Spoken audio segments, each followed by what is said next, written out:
আসসালামু আলাইকুম বন্ধুরা, রুহানি চিকিৎসালয় আপনাদের সবাইকে স্বাগত, আন্তরিক ভালোবাসা ও শুভেচ্ছা। আশা করি সকলেই ভালো আছেন। আল্লাহর বিশেষ রহমতে আমিও ভালো আছি। তো আজকে আপনাদের মাঝে যে টপিকটা নিয়ে আসছি, মূলত কবরের বাঁশ ও শ্মশানের যে বাঁশ আর কয়লা আছে, তো সেই কয়লার মধ্যে মূলত শ্মশানেরও যে বাঁশ, এই দুইটা বাঁশ আসলে কি কাজে লাগে আর এটা কিভাবে কাজ করতে হয় এবং এটা কখন আনতে হয় এবং কোন ক্ষেত্রে এই কাজটা প্রয়োজন, একদম বাধ্যতামূলক হয়ে ওঠে, সেই বিষয়বস্তুগুলো আপনাদের মাঝে আজকে আমি আলোচনা করব ইনশাআল্লাহ। আপনাদের কাছে ছোট্ট একটা রিকোয়েস্ট, আমি ভিডিওর মধ্যে আমার কথার আলোচনাগুলোই আজকে হচ্ছে বিষয়বস্তু। মূলত আজকের এই যে টপিকটা, এটা একটা ক্লাস আকারে আপনাদের মাঝে আমি তুলে ধরবো। আমি বেশ কিছু মানে বিষয়বস্তু নিয়ে আলোচনা করব এই টপিকের উপর। তো আপনারা যদি আলোচনাটা স্কিপ করে যদি শোনেন তাহলে আপনারা ভুল করবেন। আর আপনারা যদি মনে করেন যে আপনাদের আমি কোনো লেখা এরকম দেখাবো বা বই দেখাবো, এটা কিন্তু না। আসলে যে বিদ্যার কথাগুলো আজকে বলতে চলেছি, এটা নিতান্তই গোপনীয়, গুপ্ত এবং গুরুবিদ্যা সমূহ। ঠিক আছে, এই বিদ্যাগুলোর বিশ্লেষণ এবং বৃত্তান্তর মূলত গুরুর মুখ থেকেই শুনে কানে কানে অর্জন করতে হয়। তাই ধৈর্যের সহিত আপনারা একটু ভিডিওটা স্কিপ না করে শুরু দেখতে থাকুন, বা আপনারা মন চাইলে সরাসরি কানে শুনতে থাকুন। ঠিক আছে, তো চলুন ভিডিওটা শুরু করা যাক। ছোট্ট একটা রিকোয়েস্ট আপনাদের কাছে, যদি চ্যানেলটাতে নতুন হয়ে থাকেন অবশ্যই সাবস্ক্রাইব করবেন। আর আপনি আগে থেকে যদি সাবস্ক্রাইব করে থাকেন, আপনাকে জানাই অসংখ্য ধন্যবাদ। কথা বুঝতে পারলেন? আমি মূলত আমার সরাসরি আসনে বসে বা আপনাদের মাঝে আমি ভিডিও শ্যুট করে থাকি বা ভিডিও রেকর্ড করে থাকি, আপনারা এই ভিডিওগুলো সরাসরি দেখে থাকেন। আচ্ছা, মূল কথা হচ্ছে প্রথমত কবরের বাঁশ। কবরের বাঁশ বলতে কোনটাকে বোঝায়, আগে এই জিনিসটা আমাদের জানতে হবে।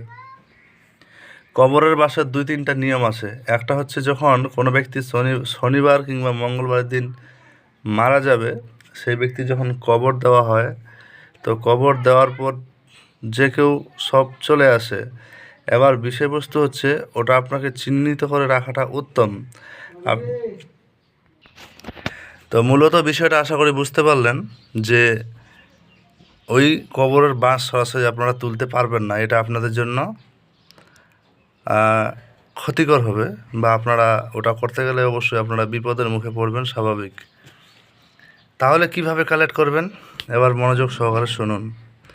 প্রথমত, ওই ব্যক্তির যে অবশিষ্ট যে বাঁশ ঘেরা দেয়, ওই ঘেরার যে অংশটুকু সেখান থেকে আপনারা ভেঙে নিয়ে আসলেও চলবে। এবার সবচাইতে উত্তম এবং অতি উত্তম কোনটা হয়, যখন দেখছেন যে শনি মঙ্গলবারের দিন কিংবা পূর্ণিমা অমাবস্যা এরকম তিথি, ওই তিথিটা নিশ্চিত করা হয়, কোন ক্ষেত্রে কোন কাজটা করার জন্য। কথা বুঝতে পারলেন?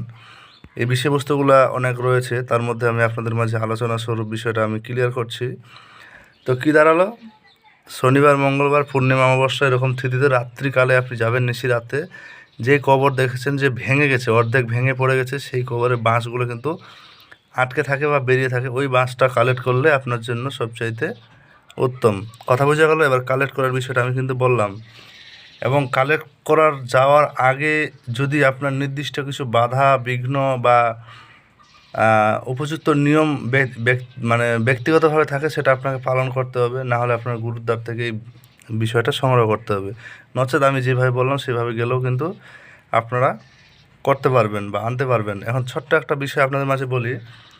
মূলত আমার এই ভিডিওটা বা এই বিদ্যাটা যে আমি বলছি, এটা যদি কেউ করতে গিয়ে বিপদের মুখে পড়েন, আমি কিন্তু চ্যানেল অ্যাডমিন কোনোভাবে দায়ী থাকিব না। আমি কিন্তু ভিডিওগুলো দিচ্ছি আপনাদের শিক্ষার স্বার্থে, বোঝার স্বার্থে।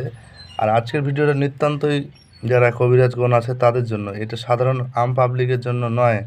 যদি আম পাবলিক ভাবে যে আমি করব বা করতে যাব, তাহলে কিন্তু বিপদের মুখে পড়বেন, এতে কোনো সন্দেহ নাই। কথা বুঝতে পারলেন? আচ্ছা চলুন এবার বিষয়টা আপনাদের মাঝে বলি। এরপরে কি, এরপরে হচ্ছে আপনাকে শ্মশানের বাঁশ সংগ্রহ করতে হবে। কিভাবে করবেন? আচ্ছা এবার বলছি শুনুন। শ্মশানে যখন ওই যে শনিবার আর মঙ্গলবার যে দেখবেন যে ব্যক্তি মারা যায়, সেটা শ্মশানে পুড়াতে নিয়ে যায়, অবশ্যই মানে জাগ্রত শ্মশান হওয়া চাই, কিংবা শ্মশানকে জাগিয়ে নিতে হয়। ঠিক আছে, শ্মশান জাগানোর মন্ত্র রয়েছে, অবশ্যই এই বিষয়টা আপনারা হিসাব করে কাজ করবেন। অনেক সময় অনেকেই শ্মশান না জাগিয়েও কিন্তু বস্তু নিয়ে আসে, কাজ খাটে না এমন না, তবে মূলত জাগিয়ে নেওয়াটাই উত্তম। কি বোঝা গেল? এরপরে আপনাদের যে কাজটা, সেই কাজটা হচ্ছে কি, মানে কোনটা নেবেন। যখন কোনো ব্যক্তি মারা যায় তখন যখন পুড়ানো হয়, যেটা হচ্ছে লকড়ি দিয়ে পুড়ায়, ওই রকম জায়গায় যাবেন। অনেক জায়গায় আবার ইলেকট্রিক মানে কারেন্ট দিয়ে পোড়ায়, ওইগুলো জায়গায় গেলে কিন্তু হবে না। তো কী দাঁড়ালো, মূলত আপনার ওই যেই ব্যক্তিটা মারা যায় ওর যখন পুড়ানোর সময় কিন্তু যখন আগুন দেওয়া হয়, হঠাৎই কিন্তু ওই যে লাশটা থাকে, যে যাকে পুড়ানো হয়, ওই কিন্তু একদম দাঁড়িয়ে যায়, মানে মানে ওটা পুড়ানোর পর শরীরের সমস্ত রগগুলো একদম এক জায়গায় জড়িত হয়ে যায়। ওই ক্ষেত্রে ওই ওটা কিন্তু দাঁড়িয়ে যায়। তো ওটাকে তখন কি করে, ওই বাঁশ দিয়ে কিন্তু গুঁতা মারে এবং ওটাকে মানে উঠতে দেয় না। কথা বুঝতে পারলেন? তো বিষয়টা হচ্ছে এই জায়গায়, তো যেই বাঁশটা দিয়ে গুঁতা মারলো, ওই বাঁশটা কিন্তু মানে ওখানে ফেলে দিয়ে আসা হয়, ওটা নিয়ে আসে না কেউ, ওটা আপনাকে সংগ্রহ করতে হবে। কথা বুঝতে পারলেন? আচ্ছা, এখানে আমি আমার নাম্বারটা দিলাম, +917364831540। এটা হোয়াটসঅ্যাপে আপনারা SMS করতে পারবেন আমার সঙ্গে যোগাযোগ করার জন্য। বিশেষ প্রয়োজনে অনেকে আবার তান্ত্রিক বিদ্যাও কিন্তু বা এই আধ্যাত্মিক জগতের বিশেষ গোপন বিদ্যা বা মানে এক কথায় বিদ্যা শেখার আকাঙ্ক্ষা রাখে, তারা যোগাযোগ করতে পারে। অনেক ব্যক্তি আছে, মানে অনেক রকম মানুষের কথাবার্তা, বুঝতেই তো পারছেন, সবার সঙ্গে তো আর চলা যায় না। আচ্ছা, ওইগুলো বিষয়ে আমি আলোচনাটা পরে করছি, আগে এটা কমপ্লিট করে দেই। তো কি হলো, সেই বাঁশটা যেটা গুঁতামারা বাঁশ, সেই বাঁশটা কিন্তু নিয়ে আসতে হবে। এতগুলো ডিটেলসে আমার বলার কোনো প্রয়োজন ছিল না। এটা মূলত আপনাদেরকে একটা আমি ক্লাস আকারে একটা ফর্মালিটি মানে আপনাদের মাঝে তুলে ধরছি। কথা বুঝতে পারলেন? আমার যে কথাগুলো এখন পাচ্ছেন বা বের হচ্ছে, এটা পুরোপুরি আমার অন্তরের বাক্য। এখানে কোনো কিন্তু নাই, কোনো ঝামেলা বা কোনো কিতাবের ভাষা প্রতিপ্রেক্ষিতে এরকম কোনো বিষয় না। এটা আমার অন্তরের বাক্যবায়ন। কথা বোঝা গেল? এবার বিষয়টা কী দাঁড়ালো, এইসব জিনিস যখন আপনি কালেক্ট করলেন, এবার কালেক্ট করে নিয়ে আসার পর সঙ্গে সঙ্গে কিন্তু কবরের হোক আর শ্মশানের হোক, এই সামগ্রী বাড়ির মধ্যে কিন্তু ঢোকাবেন না। কথা বোঝা গেল? এটা বাড়ির মধ্যে ঢোকাবেন না, এটা আপনাদের বাড়ির বাইরেই রাখতে হবে, এবং বাড়ির বাইরে থেকেই মানে সামগ্রীটা নিয়ে আপনার কাজে খাটাতে হবে। কী কাজে খাটবে এটা আমি আপনাদের বলছি, এবং আপনাদের মাঝে একটা বাক্য আরও বলি। এই সামগ্রী বাড়িতে প্রবেশ করানো যাবে কখন, একটা সময়। তো ওই সময়টা অবশ্যই আপনাদের গুরুর দ্বার থেকে অর্জন করতে হবে কথা বুঝতে পারলেন? তাছাড়া আপনারা বাইরে রেখে কাজ করতে পারবেন, এই জিনিসটা আমি আপনাদেরকে বলে দিলাম। এখন বাইরে রাখলে কেউ চুরি করেও নিয়ে যেতে পারে, এটা একটা অন্যতম বিষয়, এটা আপনাদের ব্যক্তিগত ব্যাপার। এবার বাইরে রাখবেন, এবার বাইরে থাকাকালীন সময় এই একটা সময়ের পর ওই জিনিসটা বৃষ্টি জলে ভিজে আর কিছুতে নষ্ট হয়ে যাওয়ার সম্ভাবনা থাকে, ওটা একটা অন্যতম বিষয়। তো মানে মূল কথায় কী বললাম, এটা আপনার মানে ওই ঘরে প্রবেশের নিয়মবিধিটা এটা গুরুর দ্বার থেকে পাওয়া যায়, এবং ওটার একটা বিশেষ শুদ্ধিকরণ মন্ত্র থাকে, যেটা গুরুর থেকেই অর্জন করতে হয়। এখন আপনাদের মাঝে দু চারটা কথা আমি বলি গুরু শিক্ষা সম্পর্কে। সেটা হচ্ছে কি, অনেকে মনে করে যে আমি গুরুকে বা যার কাছ থেকে শিখতে চাইলাম তাকে আমি কিছু একটা অর্থ বা টাকা দিয়ে দিলাম, আমি বিদ্যাগুলো পেয়ে গেলাম, আমি হয়ে গেলাম মহারাজা। আসলে এমনটা হয় না। গুরু নরপতি, গুরু বিনে নাই গতি। তো গুরুর সম্মানটা গুরুর জায়গায়। কথা বুঝতে পারলেন? আপনি যতই বড় বীর বাহাদুর, বীর পালোয়ান হয়ে যান না কেন, গুরুর কিছু গোপন ভেদ পেতে হলে আপনাদের সময় দিনের পর দিন, বছরের পর বছর অপেক্ষা করতে হতে পারে। গুরুর সম্মানে, গুরুর মানে এক কথায় গুরু ভক্তি আপনাদের নিয়মিত রাখতে হবে, তারপর আপনি একটা সময় পাবেন। বেসিক শিক্ষা বা আপনার প্রাথমিকভাবে আপনি সমাজে চলতে পারবেন, বা আপনার 10টা লোকের সামনে গিয়ে আপনি কাজ করে আপনি আসতে পারবেন, এরকম প্রাথমিক শিক্ষাগুলো আপনাদেরকে মানে খুব সহজে বা 1 থেকে 2 কি 3 মাসের মধ্যে আপনাদের পরিপূর্ণভাবে দেওয়া হবে, বা আপনারা নিতে পারবেন। ওটা আলাদা একটা চ্যাপ্টার। কথা বুঝতে পারলেন?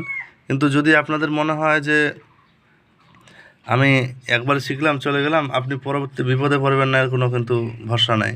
ঠিক আছে? তো এই বিষয়টা মাথায় রাখতে হবে।